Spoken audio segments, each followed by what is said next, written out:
Is it recording? Yeah. Oh, shit.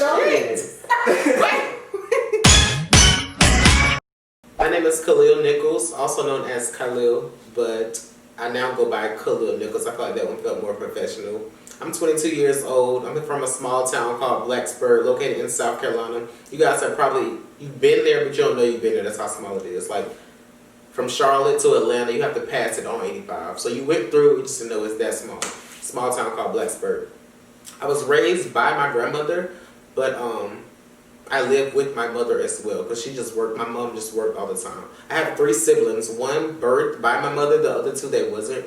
They were just raised in my home, so I took them in as my sisters.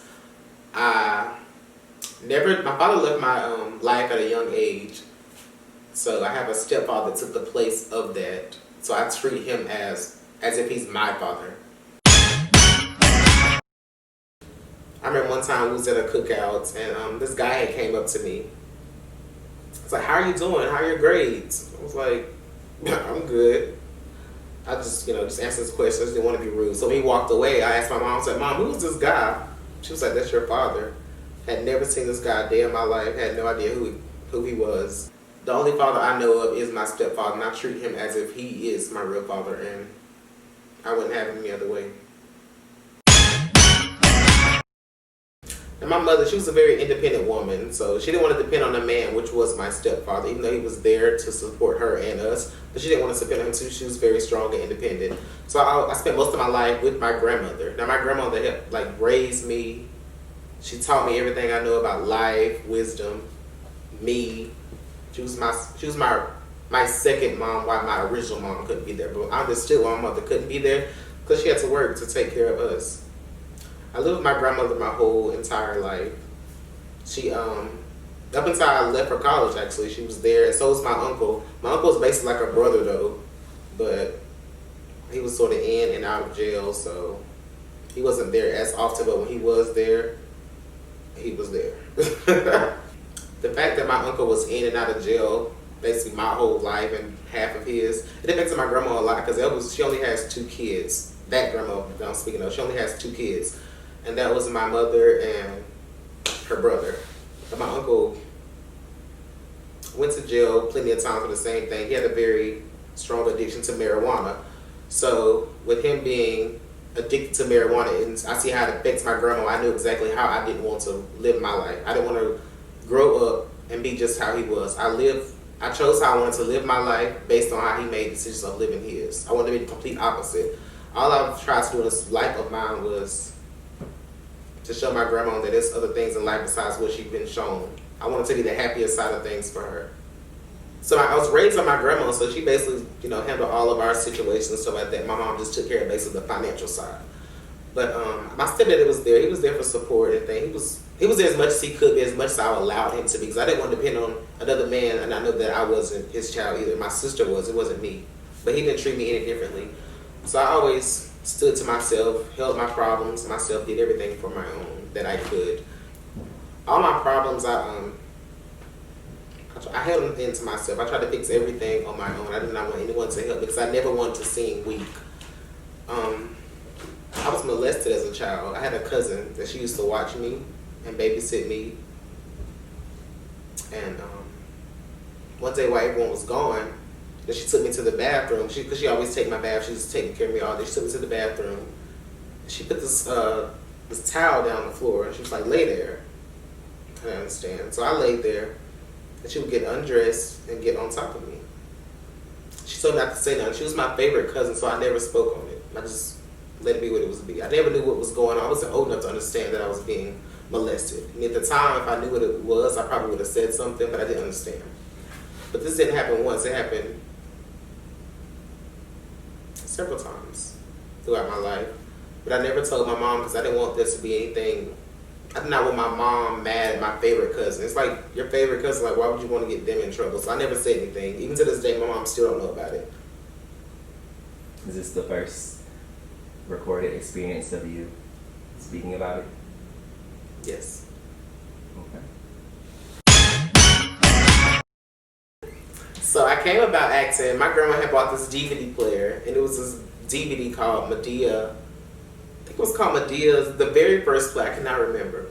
So she bought that, and I watched the video with her. And I'm just like, what are they doing? They're on stage acting out characters and becoming other characters. So that's something I want to do. So I watched that DVD like maybe 3, 4 times. Just kept watching, kept watching.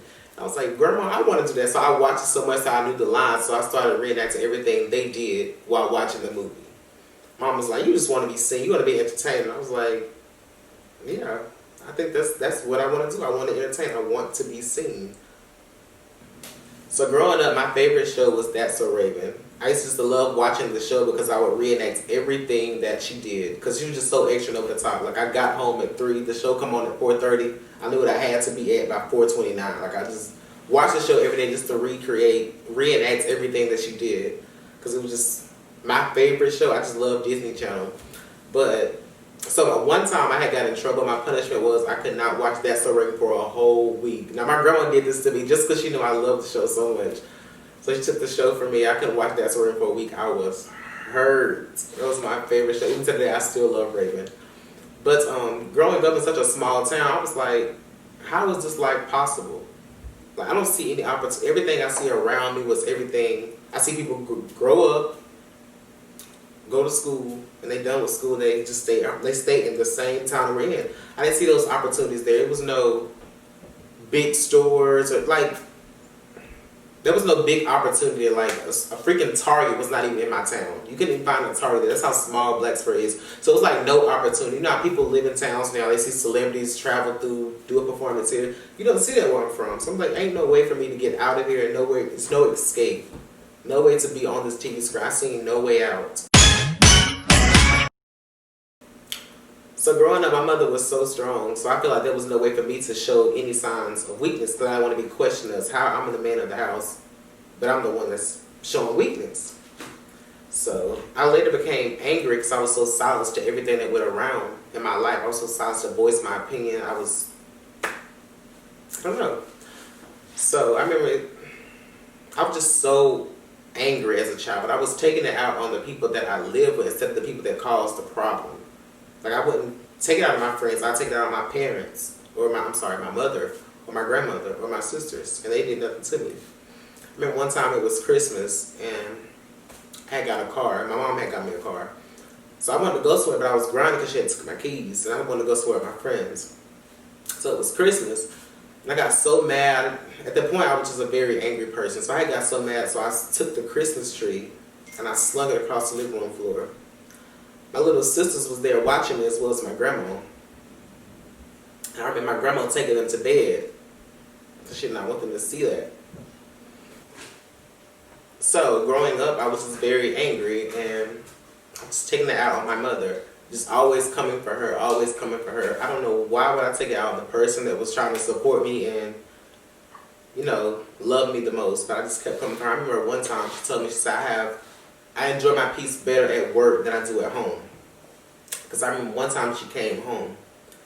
And of course, me wanting to go somewhere else. And I was on punishment yet. Like, I was always bad. I don't know why. So she locked herself in her bedroom because she did not want to deal with me. She come right home and locked herself in the room. She did it for like 2 weeks. She speaks to my sister's grandma. And she go right in her room. She'll speak to me, but she knew I was going to eventually ask for something or need something. So she would just go ahead and just go in her room and she would stay there.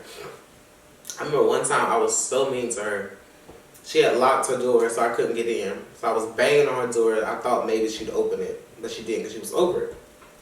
I began to just throw rocks. I went outside, got rocks, and just brought the rocks inside in front of her door, and just threw rocks at her door until she finally opened the door. Now that I'm older, I realized how disrespectful that was and how much pain that could have caused her, and I just realized how wrong it was now, and I just wish I could redo all that, but there's no way to. And I've lived my days of trying to beat myself over stuff that I can't change. And those is one of the things I wish I could change, but there's no way it's ever going to change. And now, as I'm older, I look back on my life, and it just breaks my heart to know that I was just so mean and rude to the woman that only tried to provide for me.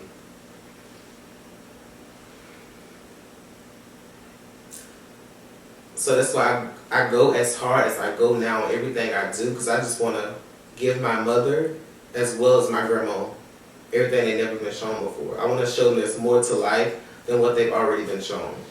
Everything my uncle was, I want to be different. Everything they've already seen through other men or other people, I want to be different. I want to give them the life that I envisioned us having when I was a child. That TV life I seen, I wanted them to experience that. So somehow I would allow my friends to do anything, say anything to me. And I say stuff back, of course, but I just like be distanced from them for a minute, then I'll come right back and be cool with them. But if it was my mother on the other hand, she said something I didn't like, well, she had to get this big long lecture from me about how I don't like what she said. I gotta disrespect her, and I never understood why I was just like that. But even if I was just angry just because I was holding my problems in, it still didn't give me a right to disrespect the woman that put me here, the woman that raised me, the woman that took care of me, basically. I mean, she's my mother. But I would never treat my friends the way I treated her, and I feel so bad for her. And all I want to do is to let my mom know that I'm just so sorry for everything I ever done her, put her through, said to her out of the way. Every time I disrespected her, that's when I'm just very sorry. But today we get along fine. She's like my second best friend. Because of course she can't be my first best friend. My grandma takes that away. But she's like my second best friend. I love my mom. I would never say any things that I say to her back then. I would never say to her now. I would never treat her any of those ways. I don't want her to see. I don't want her to go through that ever again. I already feel bad enough. I put her through it once. So doing it again would just tear me up. By senior year, I was more social, a bit more happier about life. I was starting to understand things a little more. I was a part of the athletic training club, so I did athletic training. I knew all the people I knew everyone that played sports because I was an athletic trainer for all sports: basketball, football, volleyball, softball, baseball. I did it all, so I did to do it. But I was more happy because I was actually starting to do things with my life and being more social with my surroundings. I also discovered theater in high school. That's when I got back to doing what I had left when I was little. But theater came to me out of, I'll say God put it there, because I had signed up for another elective, and somehow I didn't get there when I was placed in theater. But I never thought that part of acting was for me. I didn't want to act in no school play. I always wanted to do big things. But it turned out to be the best thing that ever happened to me, because I was later introduced to theater. I feel like theater was placed there because God put that there, because I chose another elective, but I ended up getting theater. I came in theater in 2013. By 2014, I was nominated Most Improved Actor. By 2016, I want to say by 2016, I was nominated the Best. So I had a lead role all the way through freshman year to my senior year in high school. I knew I could act. I knew I wanted to act, but I didn't think I wanted to do something so small such as high school theater. But it got me. It built my skills. So I actually needed that. But it was the best. It was the best part of school for me. I knew once I come to school, I get through the little works, the little classes. But once that's over, I'll be able to go to theater class. That would make me happy. I love going to school for theater. It was the best part of it because I love to act.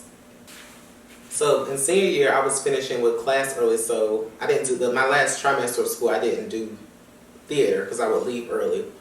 But I knew there was another play going on, so 2 days before I was going to be an audience member. But I just couldn't see myself doing that. So 2 days before the play, I went to the director. My high school director, not a major director. I went to the director of the play, then I told him I want to be in this. He's like, there's no way you can learn all these lines of a character that I may have for you in 2 days. I was up for the challenge, but I did not want to jinx myself out. So I became a janitor with no lines. I went on the set the first day of practice. The next day we had one more day of practice, and then it was performance night. Only thing I had to do was clean the house and just be nosy. So that's what I was doing. But I made humor out of it. Like I was making the crowd laugh just for just doing crazy stuff on the stage. So it got to this one point where they told us, the characters told us that we was having budget cuts, so it was time to get rid of all employees. I was the janitor for the building. So let's get rid of all employees. So I dropped the broom and did like just a dramatic stance, just staring at the owners. And the crowd went crazy just from my little broom scene. So that was just the only point of my part that was the only scene that I basically had of the whole play. But still somehow I was able to make it about me, of course.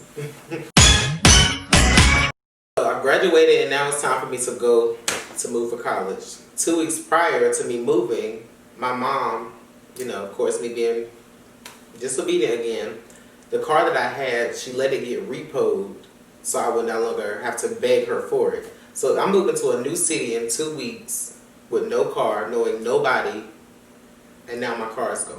I was devastated. I was depressed. I cried, but it was nobody's fault but my own. So I had found this lady on Craigslist, and she was like, I got this Honda. I'm in Charlotte, North Carolina. I'm trying to sell this car for $2,000. I was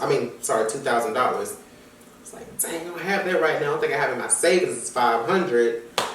That's all I had at the time, because I was just moving to college. I had got some little graduation money. All thing I had was $500 in my pocket. She was like, yeah, cool, I'll take that. And then you just give me the other amount later, because she had dropped it down to $1,000. I was like, cool. But she was like, go get me gift cards so I won't have your debit card information.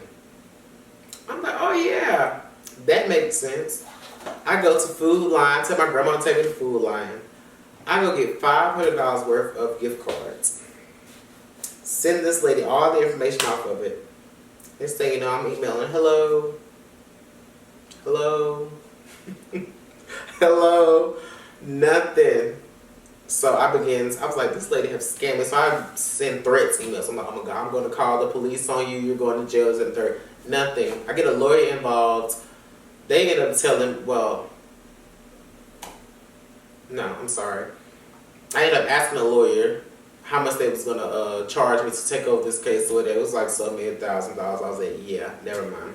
So I ended up calling the police, and I ended up calling the company of the gift cards. And they was telling me, yeah, it's been redeemed. It's been redeemed by some numbers. They don't even have a name. It's some foreign number across seas. So this whole time I thought I was about to have me a car. And she told me she was going to deliver the car off a drop truck. I was young. I believed her. I didn't know I didn't know how nothing worked. So I lost $500, and I had a week to move to Charlotte, North Carolina. Moving to Charlotte, North Carolina, I never supposed to have been in Charlotte. My original plan was to move to Atlanta right after school, because I always thought like stars, every time I watched the show, it was like everyone's in Atlanta. But my mom thought it was in my best interest to move to Charlotte. She didn't want me to go that far. Said move to a city, but not so far. Practice here. So I came here, and the city did not like me. No one, I was like, nobody in the city liked me when I first came here. I don't know why. What did I do? They didn't even know me, but the city did not accept me. I came here for Johnson Wales University. So with me being a full-time student, I went and got a job downtown at Studio Movie Grill. I was making $6.50 an hour and being a full-time college student. I would go to class every day, do my work while in class, trying to do the homework before I got out of class. Rush to leave class to go to Studio Movie Grill just to make $6.50 an hour to try to buy me a car. I did that for 3 months. By that third month, I had enough money to put me a down payment down for a car. The car that I have, actually I have it now. But originally, the Lord works for me in different ways, because this don't make any sense at all. I was originally supposed to put $3,000 down on this car. I had no credit, nothing. By the time I went back there the second time, all I had in my pocket was $900. I said, this is all I have. I need a car. If I can't get it, just tell me. I was just straight up, just tell me I can't get a car. He went back behind whatever, talked to his supervisor. They worked it out. I drove out it like an hour later with a car. And I've had the same car ever since. I call her Charlie because she's my miracle baby. I was never supposed to have that car. I was walking everywhere downtown. That's all I knew was downtown. I was walking everywhere downtown because I came here with nothing. But later on, I didn't tell my mom what I was doing. She got my car back from the company that we was financing it from to give it back to me. But by that time, I had already bought a car. So I guess it was God's plan for me to get my own and show me my own strength. So after all of that, when I finally get here to Charlotte, I'm depressed. I don't know what to do. I don't know who to turn to. Of course, when I left, my mother, she greeted me bye, gave me hugs, told me she loved me, be careful, always keep my head up. But I was depressed. I didn't know what to think. I didn't know what to do. I didn't know anybody here. Had no way of getting around. I had lost everything. So I began to work at my job, and the job that I was working at, we had this thing here in Charlotte called CIAA. So I met this one guy. He lived in Atlanta. He works with actors and models. So I went up to him, trying to do a little networking, and he tells me, I recruit actors and models and this, that, and the third, and I get them put on. So I get in contact with him. He's consistent. He's telling me what he can do for me, what I got to do. So I began talking to him. I sent him money because I needed some headshots done, and he said he would take care of all that stuff. I just got to send him some money. I sent him that money. Still to this day, I've not been put on through anything from this guy. I will not say his name because it's not even that important anymore, but it's just like, it was just let down after let down after let down for me. And I was like, when is it gonna stop? I became depressed, but later on through them situations, I found God. But sadly, I kind of let him go again after I got what I needed. After I got my car, I was like, okay, I'm good. I stopped praying every day. I stopped talking to him every day. So with that same guy, he was telling me that I needed to move to Atlanta because he got a big opportunity for me. But I was in school. I couldn't just up and leave. I was here in school. I was still depending on school to get. The reason why I went to school, it was optional for me. The reason why I went to school because I wanted to be better. I wanted to give more in life than what I was shown. I wanted to give my grandma a better life than what she was shown. I wanted to give my mother a better life than what she was shown. So I felt like I was the outlet for everyone. I wanted to break a generational curse. Everyone that went to college either dropped out, didn't go, didn't finish. And I wanted to be different. So I went up to, he told me I had to move to Atlanta. But I called my mom and she was like, no, you're finishing school. You have to do this. I was like, yeah, you're right. But the opportunity that he had for me, I guess since I turned down that one, it was nothing else after that. I've cried so many times after that one experience, but I feel like there was never another opportunity for me. Everything that I ever tried to do, submit to after that, I was getting nothing, nowhere. I get a photo shoot here and there, but it'll be unpaid. I tried to get an acting gig. It was like everything that deal with acting was not happening for me. I didn't understand why. So being that I had let God go, and after my situation in 2016, this is 2016 of August, when all this was happening. But I had found him then. By like November, I was back to doing me. I wasn't thinking about God at the time. So I'm back in school or whatever. I turned down the opportunity. I'm in school. Another school year come around. I go home for the summer. I come back to Charlotte for another school year. This is November of 2017 when this experience happened. So I get a phone call. I was in the bathroom. It was the weekend. I was getting ready. Had been to school all that week. It was like on a Saturday, probably like 1 or 2 o'clock in the middle of the day. So I just got the shower and I had my phone ring. So I answer the phone and it's my financial advisor, and it was telling me that my paperwork was wrong. Something's wrong with my loans. I don't understand that. I was like, okay. But basically she was telling me I had to pay $10,000 before the new term started or I was going to have to leave. But if I did that, I was not breaking the generational curse. I was back in South Carolina like the rest of my family. I don't want to be like that. So I remember just dropping the phone after she said that, and I just laid in that floor for hours. I just cried, and I cried. Because I felt like I was letting my grandma down then. I was letting my mother down. I was also letting me down. It was like no way out. And I was like, God, you see me trying. You see me doing all this stuff, trying to make it out here. Why does this keep happening to me?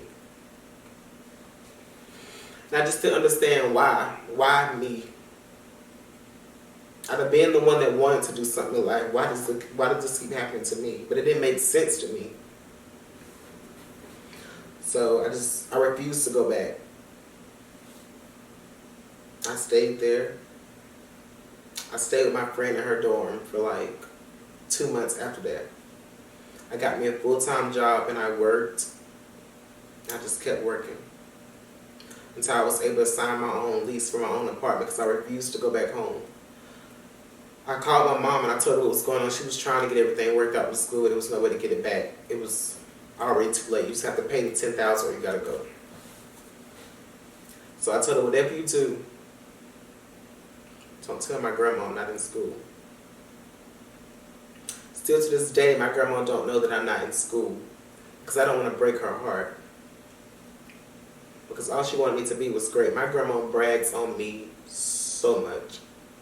So I would hate for her to see anything other than me being how she thinks. The life that I have tried to show her that I'm trying to live, I don't want to see anything other than that.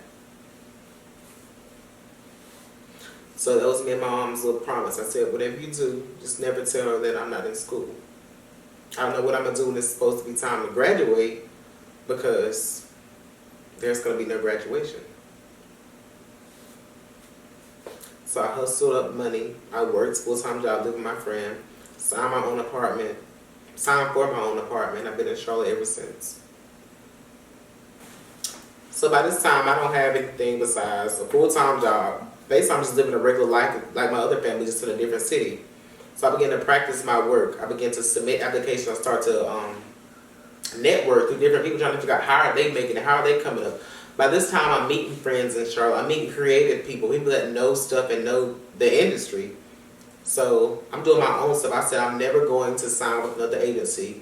I'm never giving anybody money. If it's going to cost me money, I don't want to do it. I want to do everything on my own. So I began doing my own studies of how to get on networks and how to do other things in life. And I made a promise to myself. I said, you're going to be on TV. You're going to be an actor. You're going to be successful. Of course, you go through your life and things don't happen the way you expect them to, so you get saying maybe it's not going to happen. I began to get slightly depressed again. But this time I was laying in my room and I turned on the TV and TD Jakes was on.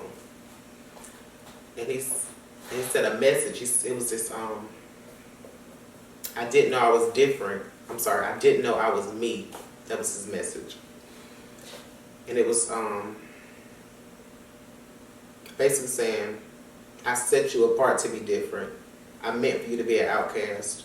I meant for you to be looked at different, talked about, mistreated. I meant for people not to like you. I meant for you to be just how I have you. Because I meant for you to be different. So I took that. I felt like he was speaking directly to me. I took that message as it was for me only. I sat there and I just cried. And I cried and I cried. But from then, I just knew then I had to get up from there and find my life. So I began traveling, doing everything that I wanted to do, not worried what anyone else thought of me, just trying to live free. So me and my friends got on a flight and we went out to LA. It was my very first time in LA. It was the best thing that I could ever done for myself. Because I was finally on TV, like I promised myself I would. It's like when that flight landed, everything changed for me. And I remember standing out there in the crowd of the BET Awards, and my phone rung. And it was my mom.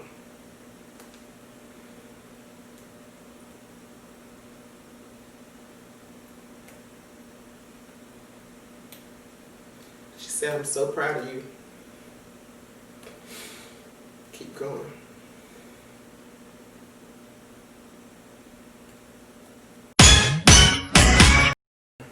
So we're out there at the BET Awards in LA this summer, me and my friends. And it's over. They're telling us, everybody to leave because they're about to start the main show. And we was the pre-show cast at the time. So The guy, I can't remember his name, Terrence. He came over to us. We was sitting outside by the Starbucks at the Microsoft Theater in LA. He said, "I like the way you guys dress. What are you about to do?" I said, "Nothing. We just here. I guess we have to go back to the hotel or something." He said, "You know what? I have a big project that I'm doing later. It's I think 6. I can't remember the time he said. I think he said 6 o'clock." And he said, "Meet me in front of the JW Marriott in the front by 6 o'clock." By 5:57, I was standing on my arm across where he at. I'm ready. What you got for me? I didn't see it. He come like 6:05. I still don't see him. 6:15. Where is this man at? So finally, he comes walking around the corner with him and his little gang, his little clipboard, wristbands, little BET things. I'm like, oh, he works for BET. So it started to make sense to me now. I'm like, okay, he works. So I'm thinking he just need like, it's LA. I didn't know what to expect. So I later found out that he's the casting producer for BET. So he gets me and my friends, take us into this holding area. We get in there, it's like bars and TV screens saying BET Live and stuff. I'm like, what in the world? I see Lisa Ray walk by. I'm like, oh, I'm VIP today. I'm VIP today. So he buys us drinks. He gets us 2 drinks from the bar. And then he takes us out, outside to where we film it. I didn't know what the area was at the time. I just seen Ciroc bottles. It was Ciroc was hosting the after show, BET After Show Live. And he needed people for that. He put us in there, the room. The camera crew start coming. They start setting up. Next thing I know, I see celebrities just coming through. Lisa Ray, Ray J, every celebrity you could think of that was at the BET Awards was in there. Standing right beside us everywhere, just like we was part of them, if that makes sense. We sitting there drinking. The camera started rolling. They're like, action, I need you guys to get lit on 3. 1, 2, 3, boom, here we go. Next thing you know, getting text messages again. I see you on TV, but my phone is dying. I couldn't record none of this. I'm like, how am I prove I was here? How am I prove any of this was real? I was like, you know what? It's on TV, so that's all that matters. But I was happy with, that's why I call it the best experience of my life. Because I was finally doing things that I wanted to do. I never imagined myself on a major network like BET, but I wished I was on that. And I got there. Same thing happened for the Hip Hop Awards a few months later, back in October. I got tickets for the BET Hip Hop Awards. Did that as well. I was back on BET. Now I feel like I can actually do it because I've done it before.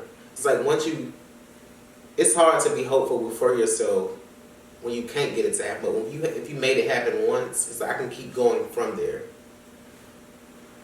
But it just became embarrassing to talk about to people of a dream that seemed like it was never going to come true until it did. So how my mom found out I was gay. This is a very interesting story. So, of course, me and my friends are downtown Charlotte. We're at Pride. And I wore these little see-through shorts. It was very high, very short see-through shorts. And we took a picture. And my friends, of course, their little social media fan base is bigger than mine. So, the picture went viral. So somehow the picture made it back to my aunt. And my aunt seen it, sent it to my cousin, and then my cousin seen it. She didn't say nothing. She already knew. We already hang out. So she sent it to my other aunt, asking if she sent it to my mother. By the time my other aunt said no, my other aunt had already sent it to my mom.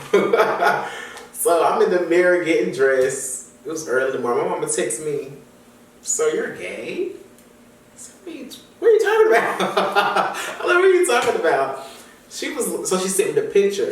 By that time, I was already about to tell her anyway. So I don't know how she didn't know, but it's not my business. But so I'm just like, yes. I finally just say yes. I was tired of hiding it anyways. Like, who cares? I didn't care anymore. But it was something very I'd say hard for her to accept, because I thought like that was the end of our friendship. But at that time, I'm grown, so it's nothing that can be taken away from me. You can't take my car. You can't take my freedom. You can't punish me. Like nothing can be done this time. So it's like, why not be honest? So I didn't really care. But she later accepted it like a week later. Back talking to me, back cool. Like she didn't stop talking to me, but our conversation was real sketchy, like real short. But I was very mad at my aunt, but now we just got back off a trip, so it's all good. But that was how I was exposed. So if you know me, well, everyone knows I love Tyler Perry. This was the first guy I was introduced as when I discovered I liked acting. So I went to the studio back in last year actually. I went to the studio in Atlanta. But not the first day I went there, now the next day I was filming Wild 'N Out. So I had went to the studio just because I was already up there in Atlanta. I got there a day early and I was like, let me just explore some Atlanta. Went to the studio and the security guard was like, you talent? I was like, no. I was trying to get through the gate. He was like, you talent? I was like, no. He said, what are you doing? You can't go through here. I was like, oh, I just thought you could go in there to see you and just that. He was like, nah, come on back. So of course I just took pictures out there, you know. I always wanted to work there, so I was like, well, I might as well take pictures here. I like it. So the next day I get up, so we have to be at the studio, I think 12 o'clock, whatever. So I get up early in the morning, and I put the address in my GPS. Now, I didn't know where it was filmed at the time. So I put the address in my phone, and then as I'm driving, I'm noticing this is going back to the same location that I once was at. So as I pull up and I see that we're doing it at Tyler Perry Studio, I'm like, oh shit, we in there now. I'm in there. I see the security guard showing the papers drawn. I was like, yeah, I'm in there today. We filmed Wild 'N Out the whole time while we was out. So you have to start outside before you can walk into the studio. Science Studios the studios are outside, if that makes sense. And then you walk inside. It's not like no big building. You just go to each studio. No. So we're in groups or whatever because they got the cast. They're already inside. You have the fans or the audience or whatever. They're over here. So I'm supposed to be in one of the little audience line. I'm over here walking. I'm over here walking around. I'm like, look, everybody that I know has been successful in life. They have taken chances and did their own thing, and that's how they got discovered. So I'm over here walking. I walk this way. I see Nick Cannon. He's out there. I go over there. You know, I'm speaking. I go over there and speak to him. Now the whole time I'm here, I don't know why I'm thinking in my head, I'm going to see Tyler Perry. I'm like, he's probably in this building. Didn't see him. And I have yet to meet this man, but one day I'm claiming that he is going to be my boss. And that's one thing I've noticed about my life from this whole experience. I've doubted myself since day one. Doubted my dreams since day one. But look how far I've gotten on things that I said it was impossible. And as a dreamer, you just got to keep if you don't believe it, no one else will. You put your head first, you put your mind to it, you are there. You already there if you already believe it. And something I had to teach myself, grow with. Forget the past, forgive. You may never forget, but just forgive, apologize, do what you got to do to get past it, and move on. Live your life the best way you can. Because that's exactly what I'm doing. I don't know what I'm doing out here. I don't know what's the ending story for me. But I'm very hopeful to see. But the purpose of the story I bring to you today is because I want you guys to know me. Everyone has spoken on me, but no one really knows me. So now you know me and you know about me. And this goes for the next dreamer or actor, singer, dancer. You could be anything you want to be. Just pray about it, believe you got it. And once you already believe, you're already it. You just got to do the work to get there. Nothing comes easy. Nothing comes without work. It's going to take some sweat, blood, and tears, but I promise you, you'll get there. And tell your story. Live your story. Live it raw. Live it beautiful. Because at the end, you're going to be successful in every way you was meant to be. So thank you guys for watching. This is the I Am Khalil Nichols, the documentary, When the Untold Unfolds. You can also follow my new Instagram for my talk show at Real Khalil TV. And just continue to follow my journey here. We're all humble. We all have a story, and I'm just glad you listened to mine.